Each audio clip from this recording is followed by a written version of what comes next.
Hey guys, welcome to my second video. If you're not familiar with what I'm doing, I'm talking about what's happening in the gaming industry as of now. Today we're going to be talking about the fall of EA. So without further ado, let's get right into it. Where to start? EA, Electronic Arts. This once respected company has become one of, if not the most, despised company in the gaming world. Many of you have probably heard the phrase, produced by EA, so be wary. This is the company that just by the mention of their name causes many to give up on a franchise even before it's released. But where did all this hatred start? In order to understand this, we have to start with how EA was in a position to have as widespread hate as it does now, namely, how it became such a powerful company. EA was started in 1982 by Trip Hawkins, a man with a vision. When it was first started, it was one of the few companies at the time that pursued and blazed a trail for the entire gaming industry, and for that we have to thank them. Originally, EA put a lot of trust in its developers, giving them a lot of say, even referring to them as artists, and treating them as celebrities of a sort. In the beginning, they were producing high-quality and high-cost video games, even starting one of their flagship franchises very early in the company's lifetime.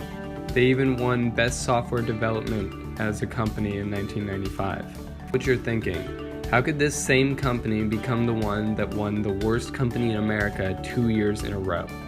And that comes down to one very key change in the company itself. In 2008, the company started facing problems with money due to the combination of an economic crisis and what EA considered to be a lack of major game titles. To me, this signifies the major switch from focusing on developers and consumers and starting a more capitalistic approach to the problem. I think this is the main reason that EA has become what some would call a money-hungry corporation, rather than a group of talented individuals giving game developers the support they need to make the games they want. Flash forward to modern day, and there's not just a minor resentment towards EA.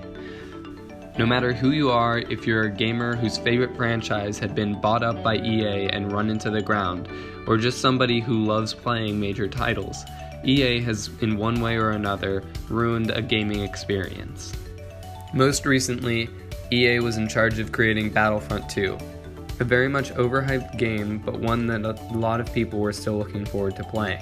However, what they weren't expecting was, on top of a full-priced game, mechanics that allowed players to spend real money to give a competitive advantage over other players. And while this may not seem like much to some people, to gamers, it's a massive slap in the face. Now, the point of all this. I think it's fair to say that without a doubt, all of these events have pointed to one major flaw in the current EA. The company has turned its back on its own namesake, Electronic Arts. But today, EA doesn't care about the art.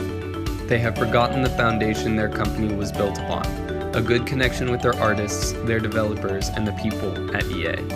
They have become more corporate and more money hungry. The core focus of the game development is to bring people experiences, to tell them a story, and to make them feel something. But this is all stuff you can't create in a boardroom.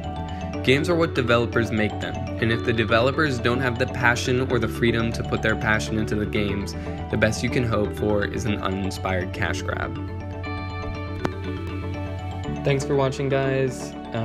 If you think I missed something or there's something I didn't talk about, as always, just make sure to leave a comment below, like the video if you liked it, and make sure to subscribe if you're interested in my future content.